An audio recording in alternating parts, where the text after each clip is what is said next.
change the pH. Just scoot it up a little bit higher. Yeah, 1 to 2 inches. Yeah, squeeze it from your 1 or finger, 2 two inches. fingers. And then elbow. Right there. Question. Yes, ma'am.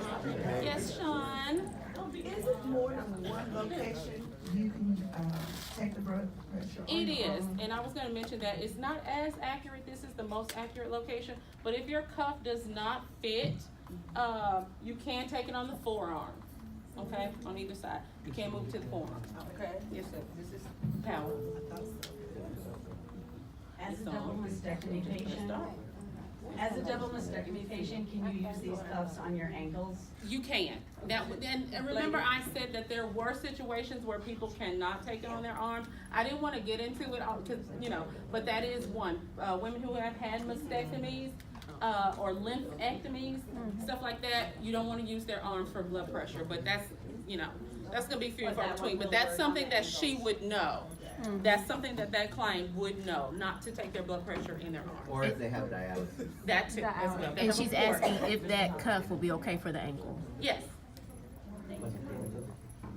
Are you getting an accurate reading with the wrist pressure? It's not as accurate. It'll give you a close range approximation to give you an idea, but it's not as accurate.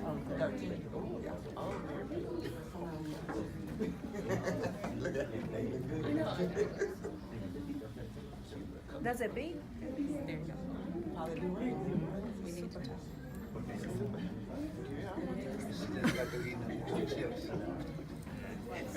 You gotta try to help.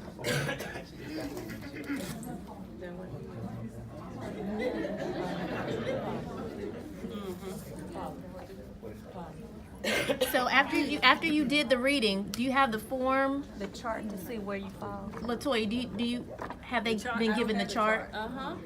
We've done all of that. I knew what it There you said. go. Okay, so you took her reading. What would you do next? Give her the chart, which I told her. I didn't have to look at it, but I. There we go. Okay. And then there's the form that she signed. Okay. That's not the form, that's the one on the chart. That's why you put in the shot. That's the one you post, so you'll know where they fall. Right. That form she got to sign. So go ahead and fill it out. Do it just like you would do. Give it. You need a pen?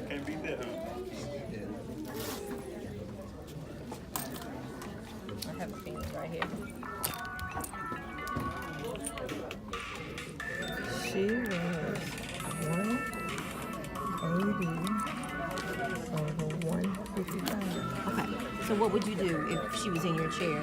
I would tell her she's in the red zone and that she needs to go to the doctor, to the emergency room. Yeah. So you would need to say we need to call 911. Call 191. She would yeah. probably say no. I don't want to call 911. So then you get on the phone and call Latoya and say I have someone in my chair. She doesn't want to call 911. What do I do? And then Latoya will take over from there. Oh, okay. So Latoya's number should be on here. Is it not on here? Yeah, right there. 911 Right is there. Number here.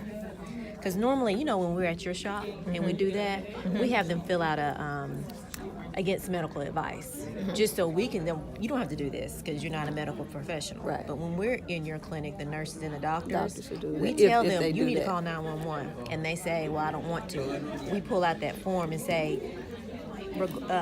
I just told you your numbers are this high. I just told you need 911, but you have said you don't. So against medical advice, you are deciding not to do this, and we have them sign.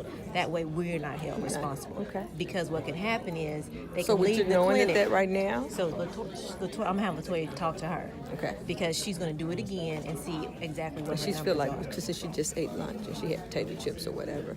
That's why. See, But it was and- 183 over. Yeah, and in those 155. instances, that's when Latoya will talk to her and say, you don't need to eat those chips, things like that.